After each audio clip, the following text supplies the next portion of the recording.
تیری عظمتوں سے ہوں بے خبر، یہ میری نظر کا قصور ہے۔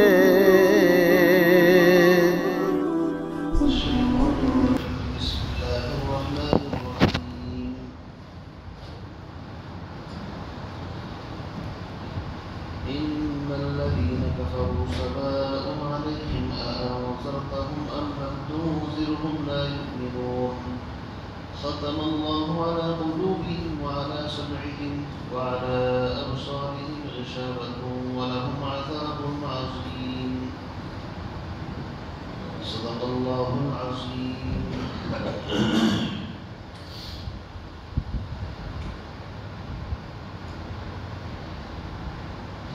ان الذین کفروا، بے شک وہ لوگ جنہوں نے کفر کیا، سواء علیہم، ان کے حق میں برابر ہے، اانذرتہم ام لم تنذرہم، اے پیغمبر تو ان کو ڈرائے یا نہ ڈرائے، لا یؤمنون، وہ ایمان نہیں لائیں گے۔ وجہ کیا ہے؟ ختم اللہ علی قلوبہم، وجہ یہ ہے کہ اللہ نے ان کے دلوں پر مہر لگا دی، وعلی سمعہم، اور ان کے کانوں پر مہر لگا دی، وعلی ابصارہم غشاوہ، اور ان کی آنکھوں پر پردہ ہے، غلاف ہے، ولہم عذاب عظیم، اور ان کے لیے عذاب عظیم، بڑا عذاب۔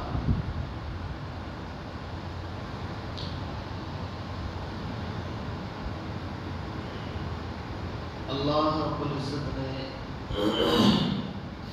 سیدنا آدم علیہ نبینا علیہ السلام کو جب پیدا فرمایا،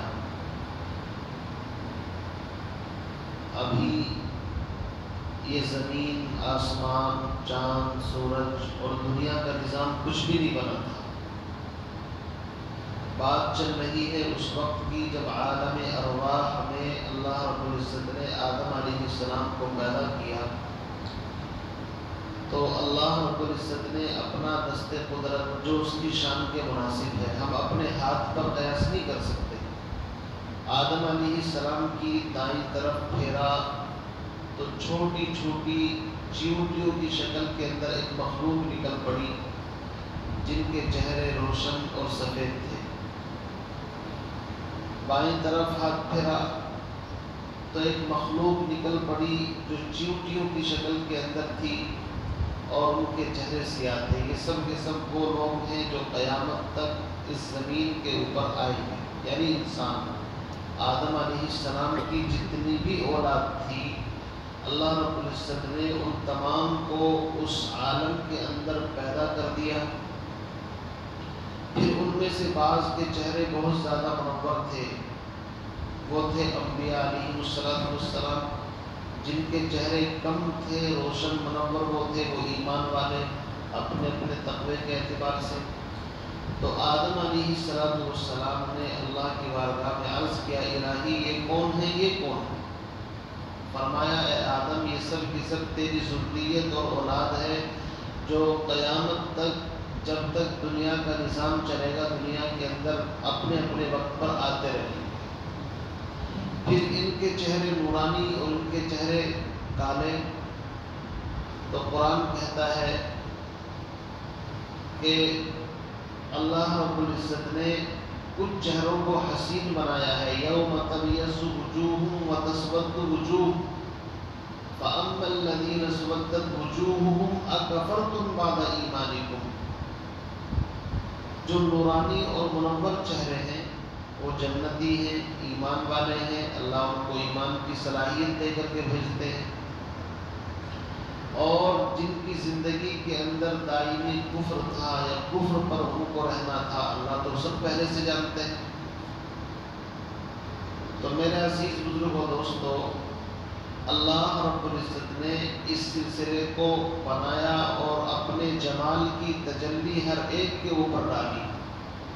تو جس کے اندر جتنی صلاحیت تھی اس نے اتنا نور اپنے اندر جذب کیا۔ آپ دیکھتے ہیں کہ روزانہ روزانہ سورج نکلتا ہے، تو سورج جب نکلتا ہے جس چیز کے اوپر بھی سورج پڑتا ہے جتنی صلاحیت ہوتی ہے وہ سورج کی اتنی روشنی اپنے اندر لے لیتا ہے، اور جس کے اندر صلاحیت نہیں ہوتی سورج ان کے اوپر بھی نکلتا ہے لیکن نکل کر کے چلا جاتا ہے۔ تو جن لوگوں کے مقدر کے اندر ہدایت نہیں تھی، جن کو ہدایت پر نہیں آنا تھا، ازلی اور ابدی طور سے شقی اور محروم تھے، ایسے لوگ عالم ارواح کے اندر بھی محروم رہے، اور اسی محرومی کی وجہ سے وہ اس دنیا کے اندر آ کر کے بھی ایمان سے محروم رہے۔ اس لیے کوئی آدمی اللہ پر اعتراض نہیں کر سکتا، نعوذ باللہ، کوئی یہ سوچے کہ جب ان کو ہدایت ملی نہیں تو ان کی کیا غلطی ہے، کوئی سوچنے لگے۔ اس کا جواب یہ ہے کہ اللہ رب العزت نے نور ہدایت کی صلاحیت تو ہر ایک کے اندر رکھی ہے، جیسے کہ حدیث کے اندر فرمایا کل مولود یولد علی الفطرہ فابواہ یحودانہ او ینصرانہ او یمجسانہ۔ اللہ رب العزت نے ہر انسان کے دل کے اندر ہدایت کی شمع اور چنگاری رکھی ہے، ہدایت کا بیج ہر ایک کے اندر رکھا ہے۔ اب انسان جیسے ماحول کے اندر پیدا ہوتا ہے، ماحول کا اثر قبول کرتا ہے، ماں باپ یہودی ہیں بچہ بھی یہودی بن گیا، ماں باپ نصارہ ہے بچہ نصرانی بن گیا، ماں باپ بت پرست ہیں اور کافر مشرک ہے تو بچہ بھی اسی دین کے اوپر چلا گیا، ماں باپ مسلمان ہیں تو ماحول صحیح ملا مسلمان بن گیا۔ باقی اگر انسان اپنی اس صلاحیت کو استعمال کرے، آسمان اور زمین کے ان موٹے موٹے دلائل کے اندر غور کرے کہ یہ آسمان خود بخود ہی بنا ہے، یہ زمین خود بخود نہیں بنی ہے، یہ ٹھاٹے مارتے ہوئے سمندر، یہ ابلتے ہوئے چشمے، یہ طرح طرح کی بولیاں بولنے والے جانور خود بخود تھوڑی پیدا ہو گئے ہیں، بغیر بنانے کے کوئی چیز نہیں بنتی ہے دنیا کے اندر۔ یہ آپ نے دیکھا ہے کوئی چیز خود بخود بن گئی ہے، یہ مائک ہے اس کو کسی نے بنایا ہے تب آ کر کے یہاں استعمال ہوا ہے۔ دنیا میں کوئی چیز ایسی نہیں ہے جو خود بخود اپنے آپ وجود کے اندر آ گئی، حالانکہ دنیا میں ایک ایسا فرقہ، ایسی جماعت ہے جو یوں کہتا ہے اللہ کوئی نہیں، گاڈ کوئی نہیں، کریٹر کوئی نہیں، وہ کہتا ہے کہ بس یہ دنیا کا نظام خود بخود بنا ہے، چل رہا ہے۔ کیا نام ہے ان کا؟ ان کو کہتے ہیں کمیونسٹ، دہریہ۔ وہ اپنا عقیدہ ان کا یہ ہے کہ یہ چیزیں خود بخود بنی ہیں۔ امام اعظم ابو حنیفہ رحمۃ اللہ علیہ کے زمانے کے اندر ایک مرتبہ دہریوں کا بڑا زور ہوا، وہ کہتے تھے کہ کائنات کی کوئی چیز ایسی نہیں جو خود بخود نہ بنی ہو، اپنے آپ یہ کارخانہ چل رہا ہے۔ تو لوگ بڑے پریشان، بھائی وہ کیسے سمجھائیں؟ تو کمیونسٹ ذہن کا آدمی کسی کی بات کو مانتا نہیں جلدی سے۔ لوگ امام اعظم ابو حنیفہ کے پاس گئے، حضرت ایسی ایسی صورتحال ہے، لوگوں کا عقیدہ ایمان خراب ہو رہا ہے، کچھ کرو۔ انہوں نے کہا بھائی ایک تاریخ طے کر لو، ایک مناظرہ کر لیتے ہیں آپس میں بیٹھ کر کے لوگوں کے سامنے۔ اس نے کہا کہ ٹھیک ہے، ایک تاریخ طے ہو گئی کہ فلاں تاریخ کو فلاں میدان میں مناظرہ ہوگا، کس کا؟ امام اعظم ابو حنیفہ رحمۃ اللہ علیہ کا، اور کمیونسٹ دہریے کے ساتھ مناظرہ ہوگا۔ کتابوں میں لکھا ہے کہ جب تاریخ طے ہو گئی، دور دور تک اس واقعے کی خبر پہنچی، ہر بندہ اس میدان کے اندر جمع ہونا شروع ہوا، لاکھوں کی تعداد، اس سے بھی اوپر لوگ اکٹھے ہو گئے کہ بھائی مناظرہ سنیں گے، بھائی کون حق پر ہے؟ آخر دہریے صحیح کہتے ہیں یا امام اعظم صحیح کہتے ہیں کہ اللہ ہے بنانے والا؟ وہ دہریہ آ گیا اور آ کر کے اس نے بڑی بڑی ٹیمیں ہانکنا شروع کر دی، یہ ہے وہ ہے۔ امام اعظم ابو حنیفہ رحمۃ اللہ علیہ کو تھوڑی تاخیر ہوئی آنے کے اندر، جو مثال کے طور پر ٹائم رکھا تھا مثلا 9 بجے کا صبح، تو 9 بج گئے، سارا مجمع آنکھیں اٹھا کر کے انتظار کر رہا حضرت میں تشریف لائے۔ اب دہریے نے تو اور بڑی بڑی ہانکنے شروع کر دی کہ دیکھو وہ ڈر گئے، میں پہلے ہی سمجھتا تھا کہ وہ آ نہیں پائیں گے۔ اب بیچارے لوگ بڑے پریشان کہ یار ایسے وقت میں تو کم سے کم حضرت کو وقت پر آنا چاہیے تھا، آج بڑی تکلیف کی بات ہے۔ بہرحال تھوڑی دیر گزری، لوگوں کی پریشانی بڑھ رہی تھی کہ دیکھا امام اعظم ابو حنیفہ رحمۃ اللہ علیہ آ رہے ہیں آہستہ آہستہ چلتے ہوئے۔ خیر لوگوں کی جان میں جان آئی کہ کم سے کم چلو دیر سے صحیح آ تو گئے تھے۔ تو صورتحال یہ ہوئی، وہ بڑی بڑی ہانک رہا تھا۔ امام اعظم ابو حنیفہ رحمۃ اللہ علیہ جب تاخیر سے آئے تو دہلیہ کہنے لگا تم وقت پر نہیں آئے تو مناظرہ ہار گئے ہو، لیکن چلو مناظرہ تو بعد میں ہوگا، پہلے تم یہ بتاؤ کہ تم ڈر کی وجہ سے اتنے لیٹ آئے ہو، یہ کیا وجہ ہوئی جو تم ٹائم پر نہیں پہنچے؟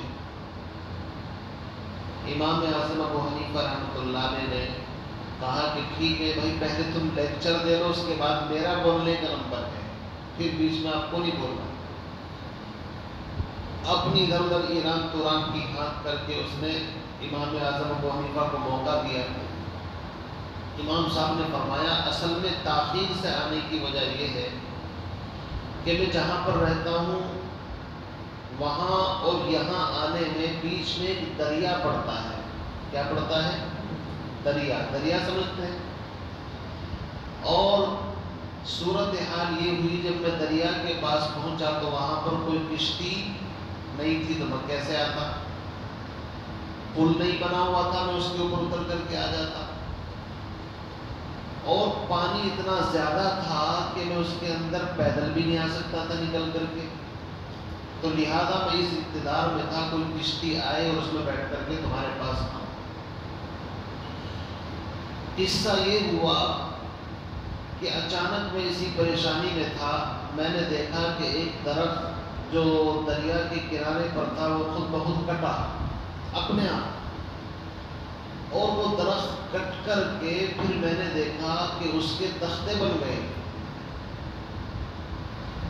اور میری آنکھوں کے سامنے وہ تختے بغیر کسی بڑھی اور نجار کے ایک کشتی کی شکل کے اندر خود بخود جڑ گئے۔ اور اس کے بعد جب وہ کشتی تیار ہوئی بغیر کسی ملاح اور چلانے والے کے، وہ کشتی میری آنکھوں کے سامنے آ کر کے کنارے پر لگی اور میں اس میں بیٹھ کر کے آپ کے پاس آیا۔ تو دہلیہ اپنے دل میں بڑا خوش ہوا، کہنے لگا دیکھو بھائی، جس کو تم نے مناظرے کے لیے بلایا ہے، مجھے نہیں پتا تھا کہ ایک ایسے آدمی سے مناظرہ ہے جو اتنی بڑی بڑی جھوٹ باتیں بولتا ہے، یہ تو بڑا جھوٹا آدمی ہے۔ آج تک کسی نے دیکھا ہے درخت خود بخود کٹ گیا ہو، کشتی خود بخود بن گئی ہو، بغیر چلانے والے کے چل گئی ہو؟ تو امام صاحب نے فرمایا کہ اگر میں جھوٹا ہوں تو مجھ سے بڑے جھوٹے پھر آپ ہیں۔ میں تو ایک کشتی کو کہہ رہا ہوں کہ درخت خود بخود کٹ گیا، کشتی بن گئی، مجھ سے بڑا جھوٹا تو ہے جو یہ کہتا ہے پوری دنیا کا نظام خود بخود چل رہا ہے۔ اس کو کہتے ہیں لو اپنے جال میں خود صیاد، کبھی کبھی شکاری اپنے جال میں خود بخود پھنس جاتا ہے۔ تو امام صاحب نے اس کو پھنسایا اس لیے تھا کہ بیوقوف، جب ایک کشتی ایک درخت بغیر کسی کے کاٹے نہیں کٹ سکتا، بغیر چیرے اس کے تختے نہیں بن سکتے، بغیر کشتی بنائی کسی کے نہیں بن سکتی، بغیر چلائے نہیں چل سکتی، تو اتنا بڑا کارخانہ بغیر کسی کے چلائے کیسے چل رہا؟ اب تو لوگوں نے پیروں میں سے جوتا نکالا کہ اس کی خیریت پوچھو، یہ جھوٹا آدمی یہی ہے۔ اب وہ بھاگا وہاں سے نکل کر کے۔ تو میرے عزیز بزرگوں دوستو، اس کائنات کا بنانے والا جو رب ہے، خالق ہے، مالک ہے، وہ تنہا ہے، ایک ہے۔ اس نے ساری مخلوق کو پیدا کر دیا ہے۔ سمجھیے قیامت تک آنے والی جو چیزیں آ رہی ہیں وہ صرف ظاہر ہوتی ہیں یہاں پر آ کر کے، باقی یہ پیدا پہلے سے ہو چکی ہے۔ اللہ رب العزت نے قرآن کے اندر دو ہی تقسیم کی ہیں، الذی خلقکم فمنکم کافر ومنکم مؤمن۔ دنیا میں دو پلیٹ فارم ہیں، یا تو ایمان والے ہوں گے یا ایمان کے اپوزٹ کفر والے ہوں گے۔ اس کے علاوہ کوئی تقسیم قرآن اور حدیث کے اندر نہیں ہے۔ قرآن نے ذات اور بات کی بنیاد پر کوئی تقسیم نہیں کی ہے، اونچا ہے یا نیچا ہے۔ یہ کالا ہے، یہ گورا ہے، یہ امیر ہے، غریب ہے، یہ قرآن کی تقسیم نہیں ہے، یہ تو ہماری دنیا والوں کی تقسیم ہے۔ تو یہ بات میں نے پہلے بھی بتائی تھی کہ قرآن میں دو تقسیم کی ہیں، ایک سعید اور ایک شقی۔ سعید کہتے ہیں نیک بخت کو اور شقی کہتے ہیں بدبخت کو۔ شقی کی دو قسمیں ہیں، اصحاب الشمال، اصحاب المشأمہ۔ یہ وہ لوگ ہیں کہ جن کے اندر نور ہدایت ہے ہی نہیں، دیکھنے میں انسان لیکن حقیقت میں چوپائے جانور۔ یہی لوگ وہ ہیں کہ جن کے بارے میں قرآن کہتا ہے یہ لوگ کبھی بھی ہدایت پر نہیں آئیں گے، چاہے کتنی بھی طاقت لگا لو، جیسے ابو جہل، ابو لہب، امیہ بن خلف، اس طرح کے لوگ۔ تو یہ شقی کی سب سے پہلی قسم ہے جس کو اصحاب الیمین، اصحاب الشمال اور اصحاب المشأمہ کہا گیا۔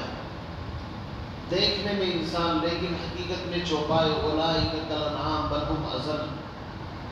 اور شقی کی ایک دوسری قسم وہ ہے جس کو منافق کہا جاتا ہے، یعنی نور ہدایت کبھی چمکتا ہے کبھی بجھ جاتا ہے، جیسے بجلی کڑکتی ہے تو کبھی کبھی آپ نے دیکھا ہوگا کہ کبھی کبھی بجلی چمکتی ہے تو روشنی ہوتی ہے، اور بجلی بند ہوتی ہے تو پھر اندھیرا چھا جاتا ہے۔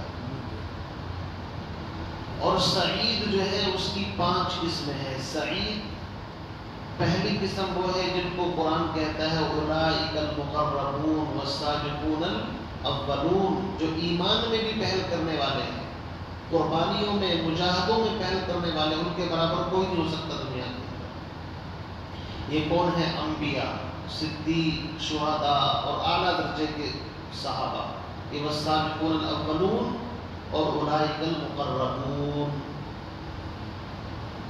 پھر یہ جو والسابقون الاولون ہے، اولئک المقربون ہے، ان کی 2 قسمیں ہیں، ایک مجتبی اور ایک منیب۔ اللہ یجتبی الیہ من یشاء ویہدی الیہ من ینیب۔ اللہ جس کو چاہتا ہے اپنا محبوب بنا لیتا ہے، اپنی طرف کھینچ لیتا ہے، اس کو محنت کرنی نہیں پڑتی، اس کو مجتبی کہتے ہیں۔ اللہ جس کو چن لے، پسند کر لے۔ مثال کے طور پر آپ نے بہت سے واقعات سنے ہوں گے، بشر حافظ رحمۃ اللہ علیہ شرابی ہے، شراب کے اندر زندگی گزرتی ہے، ایک چھوٹا سا پرچہ جس پر بسم اللہ لکھا ہوا تھا، اس کا احترام کیا، اللہ نے راتوں راتوں کو کہاں سے کام پہنچا دیا۔ اس کو کہتے ہیں مجتبی۔ اللہ کسی کو چن لیتا ہے، سلیکٹ کر لیتا ہے، تو بغیر محنت کے بھی اس کو ولایت کے بہت بڑے مقام تک پہنچا دیتا ہے۔ اور کبھی ایسا ہوتا ہے منیب، سیدھے راستے پر اس کو ڈال دیتا ہے تاکہ ہم تک پہنچ جائے، اس کو انابت کہتے ہیں۔ تو اولئک المقربون کی پھر 2 قسمیں ہیں، ایک مجتبی اور ایک منیب، اور دونوں قرآن سے ثابت ہیں۔ اللہ یجتبی الیہ من یشاء ویہدی الیہ من ینیب۔ تو سعید کی 2 قسمیں یہ ہو گئی۔ اور سعید کی دوسری قسم ہے جس کو قرآن کہتا ہے اصحاب الیمین، دائیں والے۔ وما ادراک ما اصحاب الیمین، جانتے ہو دائیں والے کون ہیں؟ دائیں والے قرآن میں بہت جگہ پر ان کا ذکر آئے گا۔ ایمان والوں کو دائیں طرف سے قرآن خطاب کرتا ہے، دائیں اور بائیں کے ذریعے سے۔ اور یاد رکھیے اس کی بھی ہمیں دنیا کے اندر قدر کرنی چاہیے، دائیں اور بائیں کی۔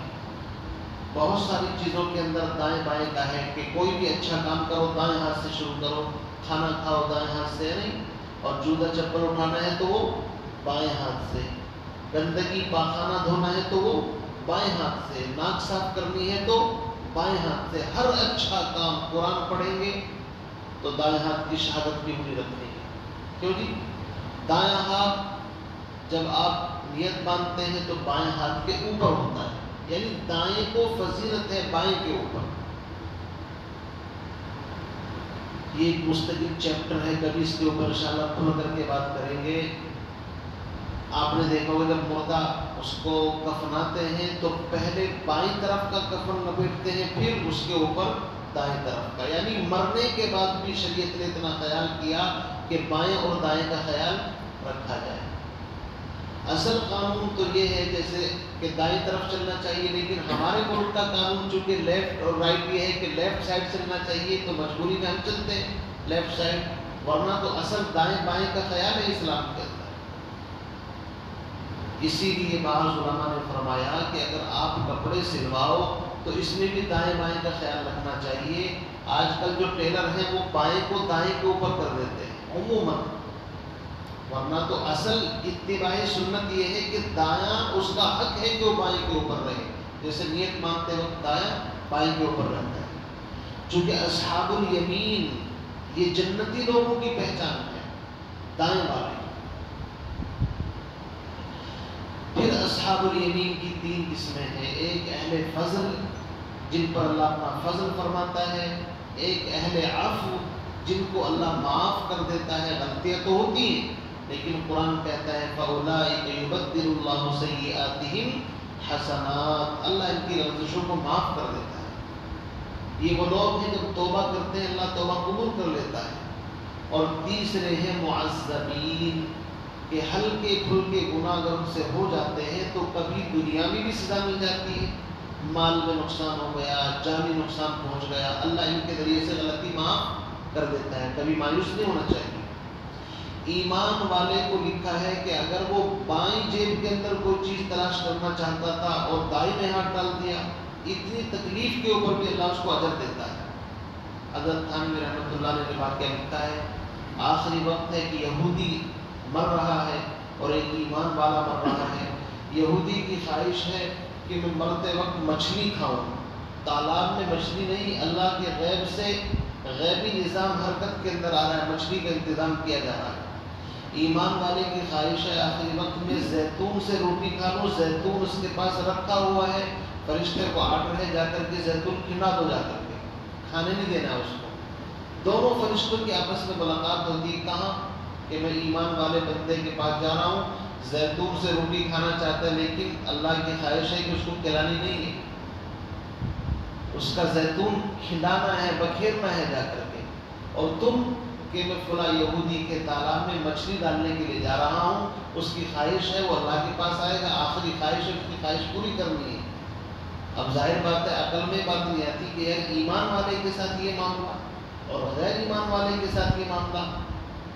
تو حضرت نے فرمایا کہ اللہ رب العزت کی صفت رحمت جوش مارتی ہے، وہ یہ چاہتا ہے کہ میرا بندہ ایمان کے جس مقام پر ہو کر کے میرے پاس آنا چاہیے، اگر اس کے اس درجے میں کوئی کمی ہے تو تھوڑی بہت تکلیف دے کر کے اس درجے پر اس کو پہنچانا چاہتا ہوں۔ اس کا زیتون اس لیے نہیں کھلایا جا رہا کوئی دشمنی ہے، بلکہ اس لیے کہ جس مقام پر اللہ اس کو پہنچانا چاہتا ہے، ایک نیکی کی ضرورت ہے اور یہ آ رہا ہے، نیکی کا موقع ہے نہیں اس کے پاس، تو کم از کم اس کا دل کی جو خواہش ٹوٹے گی، اس خواہش کے ٹوٹنے پر بھی اس کو اجر ملے گا، اس کو اس مقام تک ہم پہنچا دیں گے۔ تو میرے عزیز بھائیوں، معذبین، کبھی کبھی دنیا میں تھوڑی بہت حالات تکلیف آئیں، گھبرانا نہیں چاہیے، ایمان والا اگر ہے تو اس کے اوپر بھی اجر مل رہا ہے اس کو، اور اپنے آپ کو سرنڈر کر دے اللہ کے کہ الہی تو ہی جانتا ہے میرے حق میں کیا چیز بہتر ہے، میں اس حال میں راضی اور خوش ہوں۔ اس کا نام رضا بالقضاء ہے، اس سے اونچا کوئی مقام نہیں۔ سب سے اونچا مقام یہ ہے انسان ہر وقت اپنی تقدیر پر راضی رہے۔ تو جو سعید ہیں 5 قسم ہو گئی کہ ان کا ذکر تو الف لام میم سے لے کر هم المفلحون تک 5 آیتوں میں آ چکا ہے۔ سورہ فاتحہ میں اهدنا الصراط المستقیم صراط الذین انعمت علیہم، اس میں ان کا ذکر آ چکا ہے۔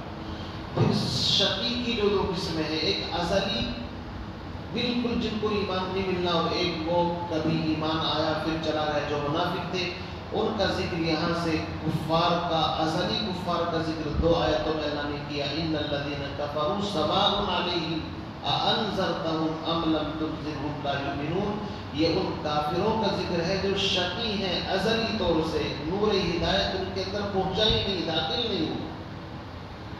اور آگے وہ من الناس سے 13 آیتوں میں ان منافقین کا ذکر آئے گا۔ بہرحال